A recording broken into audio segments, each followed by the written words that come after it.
ուղերձը միակն է, այստեղ գտնվողների կարծում եմ, դա դատապարտել Նիկոլ Փաշինյանի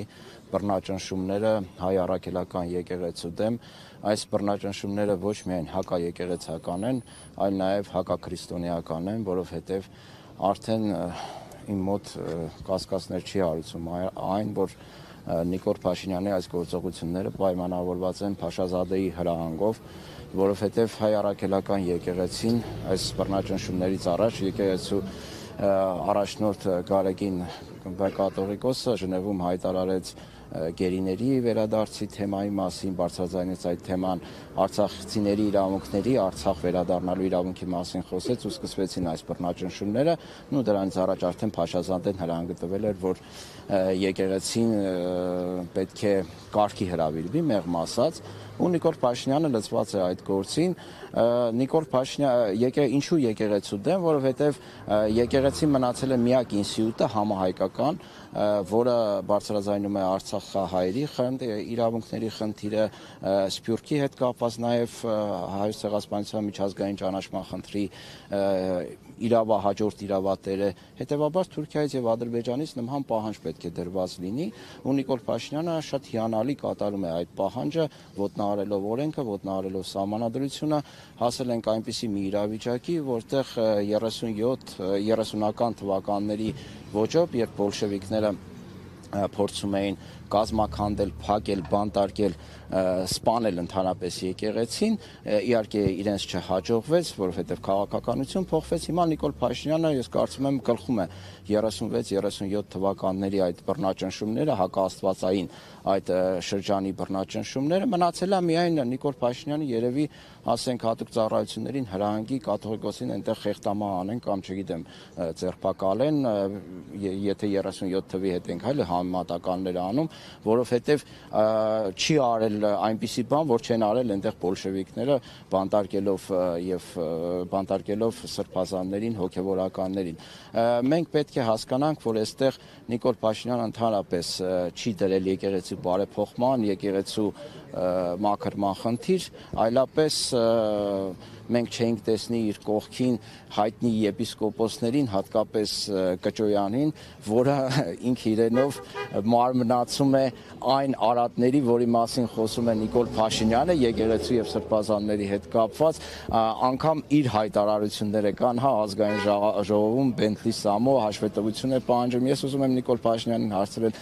արդյոք դուք այդ հանդիպման ժամանակ քո ասած Բենթլի Սամոյից հաշվետվություն պահանջել եք իր Բենթլիի հետ կապված, օֆշորային սկանդալի հետ կապված, Կճոյանով ես ուզում բարեփոխել հայ առաքելական եկեղեցին, այսինքն սա խեղ կատակություն է եւ Արշակ Սրբազանի ձերբակալությունը լրիվ 37 թվականի մատնության տրամաբանության շրջանակներում է, ինչ որ մեկը 7 տարի առաջ տեղի ունեցած դեպքի հետ կապված, ես իմիշ մատնություն է տալիս, 7 տարի հետո գալիս է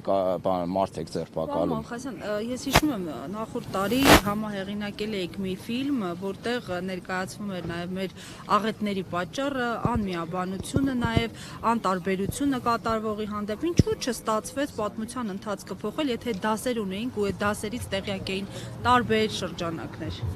Գիտեք, այդ առումով շատ դժվար է ասել, նախ միաբանությունը ես կարծում եմ այդքան էլ տեղին չէ սպարակայում, որովհետև երբեք էլ միաբան չեն եղել, ոչ միտեղ միաբանություն առանձնապես չկա, բայց հասարակության մի ստվար հատված միավոր նույն Սարդարապետի ժամանակ միասնություն չի եղել, բայց գալիս է մի պահ, որ ազգի մեծամասնությունը առողջանում է եւ սկսում է դիմադրություն ցույց տալ ու կարծում եմ, որ հիմա սահմանավորվում է այդ գործընթացը եւ Նիկոլ Փաշինյանը հենց դրանից է վախենում, որովհետեւ սա նման է հուսահատ քայլի Նիկոլ Փաշինյանի կողմից, որովհետև հասկանում է, որ այդ կոնսոլիդացիան միավորում կոչված ազգի մեծ մասի շատ շուտով տեղի է ունենալու։ Հետևաբար միակ տարբերակը, ինչը յուրահատուկ է բոլոր բռնապետներին, բանտերը լցնել այնպիսի մարդկանցով, որոնք կոշտ հակադրվում են իր բռնապետական ռեժիմին։ Այստեղ նաև զարմանալի է, մի քիչ շեղվում եմ հարցից, միջազգային կառույցների, արևմտյան երկրների դեսպանատների, այն հասարակություն կոչվողների քար լռությունը, ձկան նման լռությունը։ Թե ենթադրել հաշվի առնելով այս Դե ես մեղմ եմ տարածաշրջանի արտահայտվում զարմանալի ասելով, որովհետև հասկանալի է, չէ, իրենք պատվեր են կատարում քաղաք հասարակության կոչվածները, որոնք նախկինների ժամանակ իրենց ճղում էին տարբեր, ասենք ոստիկանը մի հատ փոքր հրում էր ինչ որ մեկին, միջև Եվրամիություն զեկույցներ էին գրում, դատապարտում էին, դեսպանատները, ասենք, մարդիկ էին ուղարկում, բանակցում էին, չգիտեմ, ասենք մի հատ աղմուկ էր։ Հիմա որ 4 սրբազան ոչ մի բանի համար բանտարկված է, պլյուս այլ բանտարկյալներ, այլ թեմաներով քաղաքական հետապնդվողներ, ոչ մեկի ձայնը դուրս չի գալիս։ Ես հասկանում ես, որ սա իրականում մեծ պատվեր է եւ այս պատվերը սպասարկում են նաեւ այդ կառույցները, այդ քաղաքացիություն կոչվածը, նաեւ արևմտյան երկրների այդ դեսպանատներն ու կառավարությունները։ Մենք Վրաստանում տեսանք, հա, ինչպես է այդ ամեն ինչը տեղի ունենում, ինչպես են իրենք աջակցում հակաժողովրդավարական գործընթացներին։ Հիմա Նիկոլ Փաշինյանը իրենց ձեռք է տալիս, իրենք էլ շատ հանգիստ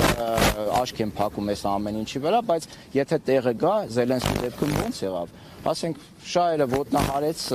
իրենց ներկայացրած մի անգամից շուտ կոռուպցիոն սկանդալ